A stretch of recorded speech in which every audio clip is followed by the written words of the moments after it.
49º día. A partir de hoy, Dr. Ciegnagel, retomaré el relato interrumpido el 43º día. Creo que en los últimos 5 días he aclarado bastante los conceptos fundamentales de la sabiduría hiperbórea y que valió la pena hacer un alto, para ello, en la historia de la casa de Tarsis.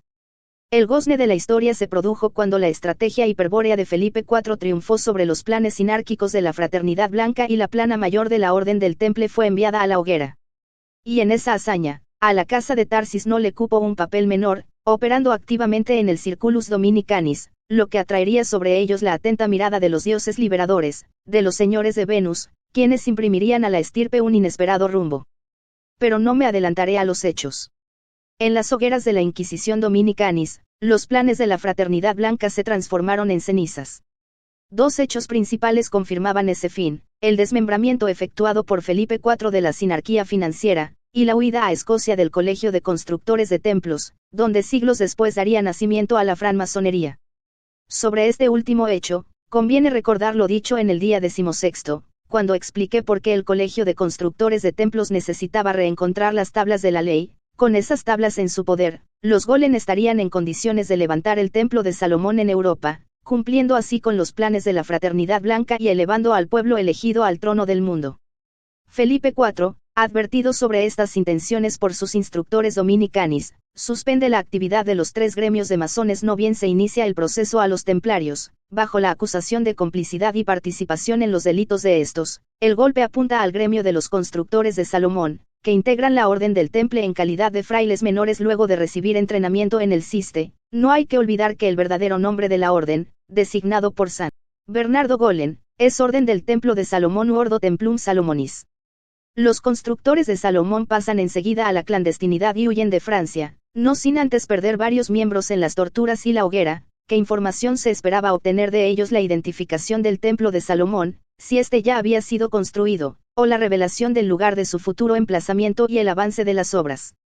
Hay que notar que los Golem construyeron en el siglo XIII catedrales como Chartres, Reims, Amiens, Estrasburgo, Metz, Narbona, etc., y que cualquiera de ellas podría ocultar el templo buscado. No obstante, existían 2 condiciones que eran tenidas en cuenta por los dominicanis: una, la exigencia de que el templo contuviese en su estructura el secreto de la serpiente, que estuviese proyectado en base a las 22 letras del alfabeto sagrado de Jehová Satanás, y la otra, que el emplazamiento del templo correspondiese al lugar más sagrado para los Golem. Mas esto ya se sabía: el sitio más sagrado era León. Empero, aun conociendo el lugar sagrado, no era fácil descubrir el templo, pues los constructores de Salomón preferían morir sin hablar, y la ciudad se negaba a revelar su secreto. De hecho, ni las catedrales de Saint-Jean o Saint-Martin, ambas construidas con el método gáulico, tenían nada que ver con el templo de Salomón, pues en ella no aparecía el secreto de la serpiente ni los 22 signos del alfabeto sagrado. Cuando al fin, en 1310, Felipe el Hermoso adquiere los derechos sobre León, envía una partida de especialistas dominicanis en arquitectura Golem para inspeccionar palmo a palmo la región.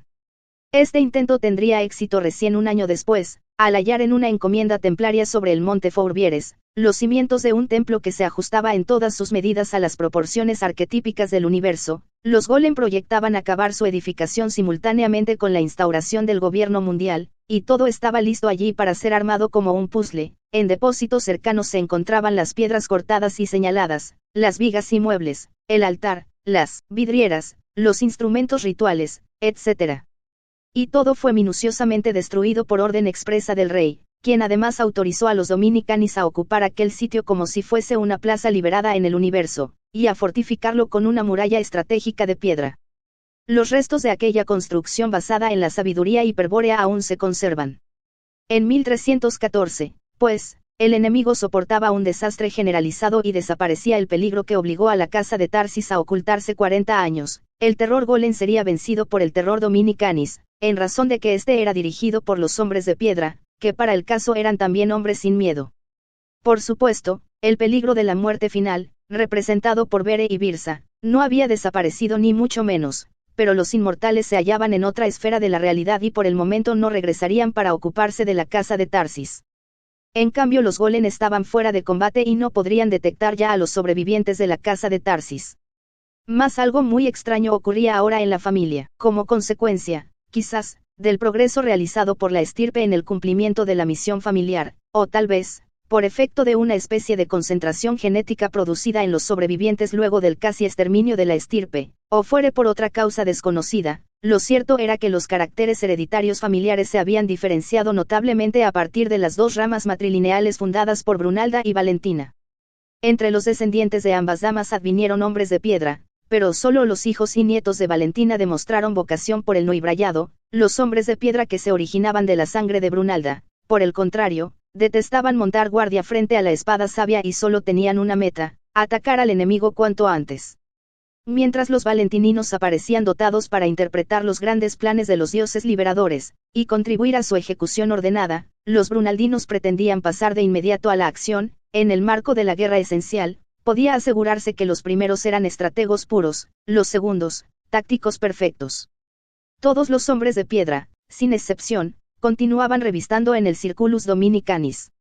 Sin embargo, durante el reinado de Felipe IV, los valentininos se habían dedicado a proyectar la estrategia de la nación mística y asesoraban al rey en secreto sobre el modo de luchar contra los golem, en tanto que los brunaldinos se contaban entre los caballeros más valientes y audaces que debieron enfrentar los ingleses y flamencos, y entre los inquisidores más terribles que soportaron los templarios. Además, los brunaldinos, por ser españoles, participaron en numerosos episodios de la reconquista y de la represión al judaísmo y a la religión de los infieles.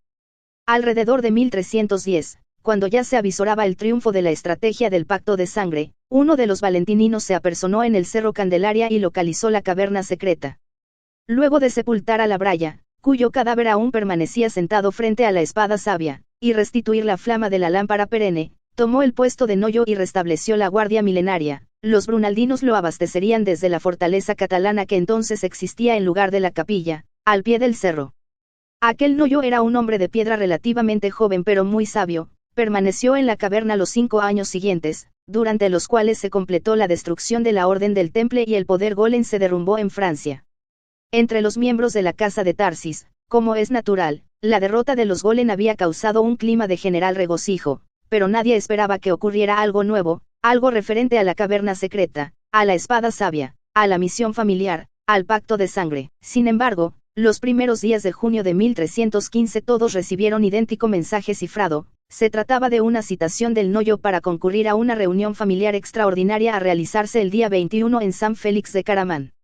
Ese día, en el castillo de Valentina, los señores de Tarsis celebraron por primera vez en 40 años un consejo de familia. La reunión estaba programada para la hora 21, pero a las 19 ya se encontraban casi todos en la sala principal del castillo. Solo faltaba el Noyo quien, según la castellana, al llegar se había encerrado en una torre, sin descender en todo el día. Muchos no se conocían, y las presentaciones y saludos crearon un clima festivo. Mientras tomaban una cena fría y ligera no cesaban de transmitirse noticias y comentar los últimos acontecimientos de Francia. Los nombres de Pierre Flotte, de Guillermo de Nogaret, de Guillermo Placian, de Clemente V, y de otros señores del Perro, se pronunciaban con mucho respeto y admiración, pero el de Felipe el Hermoso se hallaba en la cima de la veneración general. Y no era para menos, el gran rey, mediante la sanción de más de 350 leyes de origen dominicanis, había transformado a Francia en la primera nación de Occidente. Y también, y principalmente, había destruido en gran medida la infraestructura golem, además de eliminar a la plana mayor templaria y obligar a huir al resto. Por eso, aquellos que eran virtuales sobrevivientes de la lejía, reían gozosos de recordar las hogueras templarias. En el momento que levantaban sus copas en dirección al escudo de armas de la casa de Tarsis, que dominaba la sala desde la pared superior del hogar, hizo su ingreso el Noyo, quien se unió al brindis. «Honorete mortis», gritó con voz de trueno. «Ade inimicus», respondieron con vehemencia los presentes. El belicoso grupo se componía de 18 señores de Tarsis, 10 caballeros y 8 damas, todos hombres de piedra. De ellos, 12 eran brunaldinos y 6 valentininos. Los 17 quedaron en silencio, mirando expectantes al recién llegado. El Noyo comenzó a hablar de inmediato: «Damas y caballeros, debéis tener la seguridad de que si os cité con tanta premura no ha sido por capricho sino porque un asunto impostergable lo exigía». A medida que iba hablando, imprimía a sus palabras un tono de gravedad tal que, algo impensable en un hombre de piedra, sugería la influencia de una fuerte impresión. Semejante efecto no podía ser causado por aquella asamblea, debía tratarse de otra cosa. En verdad, continuó, esta reunión la solicitó él, a quien enseguida conoceréis. Yo, por mi parte, sé que la prudencia aconsejaba aguardar aún algunos años, antes de sostener un consejo de familia. Algún sonido brotó de cada garganta, pues un murmullo se elevó y ganó la sala. A todos asombraba la revelación de que recibirían un visitante, puesto que, en la dilatada historia de la casa de Tarsis, jamás los hombres de piedra se habían congregado en presencia de un extraño. Una vez que la exclamación colectiva se disipó en el espacio, el Noyo retomó la palabra: no os preocupéis, hombres de piedra, que el secreto de la casa de Tarsis quedará a salvo. Nuestro huésped no es de este mundo, vendrá aquí desde Kata Agar y luego regresará a la ciudad de los dioses. Pero, es necesario que os relate las circunstancias de mi encuentro con él, uno de los dioses liberadores del espíritu del hombre, uno de los señores de Venus. Como sabéis, desde hace 5 años estoy manteniendo la guardia de la espada sabia. En ese periodo de tiempo no cesé de contemplar la piedra de Venus, mas nada diferente advertía en ella. Día tras día me concentraba en su contemplación, esperando observar el signo del origen, o la señal lítica de Kata Agar, pero nada nuevo ocurría, solo los signos danzantes de la ilusión, los arquetipos creados por el Dios Uno, que también están adentro nuestro, pasaban vanamente frente a mi vista. Sin embargo, un día sucedió algo diferente, fue en mayo, poco antes de que enviara por ustedes. El relato era seguido con atención superlativa. Sin dudas, el Noyo había tenido una experiencia maravillosa, pero ciertamente extraordinaria, fuera de lo común, irregular. Los dioses liberadores hacía miles de años que no se manifestaban a los hombres, desde la época de los atlantes blancos. Pues bien, ese día, luego de varias horas de meditación, me quedé adormecido frente a la espada sabia. Ignoro cuánto tiempo permanecí en ese estado.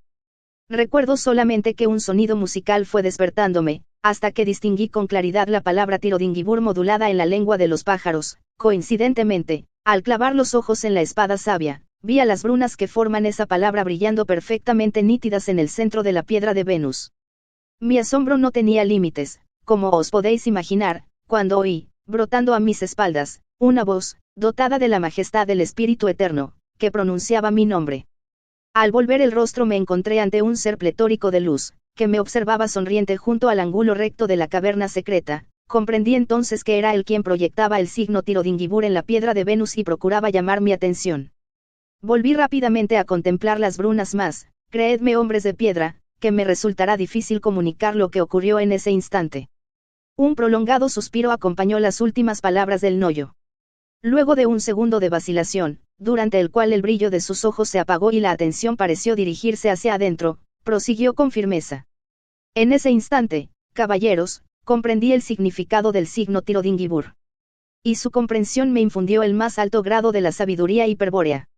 Era el Espíritu Eterno quien se liberaba y aislaba, como nunca antes, de la ilusión de las formas creadas. Sí, mi propio espíritu, fijo y plantado, como un menhir que permanece y se asoma en la corriente temporal del alma, de pronto se sostenía en el origen, en su instancia eterna e infinita. Ya lo sabía todo.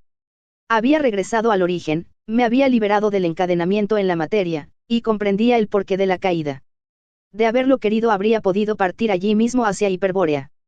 Pero no podía hacerlo, no mientras la misión familiar no estuviese cumplida, no mientras vosotros permanecieseis aquí, en medio de los demonios, no mientras nos quedase por librar la batalla final contra las potencias de la materia. El honor me impedía partir, y quizás esa decisión era lo que esperaba aquel ser, pues recién entonces habló: oh, Noyo de Tarsis. Dijo: no te sorprendas al sentir la tierra firme del espíritu. Los dioses están contigo, es la voluntad de Nabután quien te sostiene ahora en el universo, las brunas de su nombre. Y la gracia de Fría. Y el poder Calibur de la bruna de la muerte. He venido hasta ti para confirmar tu existencia y la de tu casa, para grabar en la piedra fría el signo que la situará en el origen y determinará que prevalezca sobre la lejía de la muerte final. Te diré lo que debes hacer, oh custodio de la piedra de Venus. Es necesario que los iniciados de tu casa coincidan conmigo en algún sitio del universo, cualquiera que éste sea. Una vez juntos, he de transmitirles el mensaje de los dioses. Te dejaré esta piedra, colócala del mismo modo frente al ángulo recto, y yo estaré allí en el momento preciso. Dicho esto, se desvaneció tan misteriosamente como había aparecido, y me encontré absolutamente solo en la caverna secreta. La piedra de Venus ya no reflejaba el signo Tirodingibur, pero podía verlo si me lo proponía. En fin, luego de reflexionar 5 días, decidí acercarme a Turdes y enviar mensajeros para convocaros y concretar la reunión solicitada por el señor de Venus. Transcurrieron unos minutos sin que nadie atinase a decir nada, todos habían quedado como hechizados por el relato del Noyo. Finalmente, uno de los hombres de piedra interrogó: «¿La piedra? ¿Qué quiso decir el señor de Venus cuando habló de dejaros una piedra?». «Pues, el caso es que cuando se desvaneció por el ángulo recto», respondió el Noyo, «una curiosa piedra apareció donde él estaba, sin que yo pueda explicar cómo llegó hasta ese lugar de la caverna». «¿Y qué habéis hecho con ella?». «La he transportado hasta aquí». El Noyo desató una bolsa de cuero que traía sujeta a la cintura y extrajo de ella un rústico trozo de basalto negro. La piedra era una pequeña columna de 8 o 9 pulgadas de altura y base rectangular. Sin dudarlo se la alargó al que había formulado las preguntas. Pronto circuló de mano en mano hasta retornar nuevamente al Noyo, quien entonces volvió a hablar. «Damas y caballeros, os propongo intentar el contacto con los dioses, tal como ellos mismos lo han sugerido. He dispuesto una torre del castillo para ese fin y creo que ya es hora de dirigirnos hacia allí». «Sí».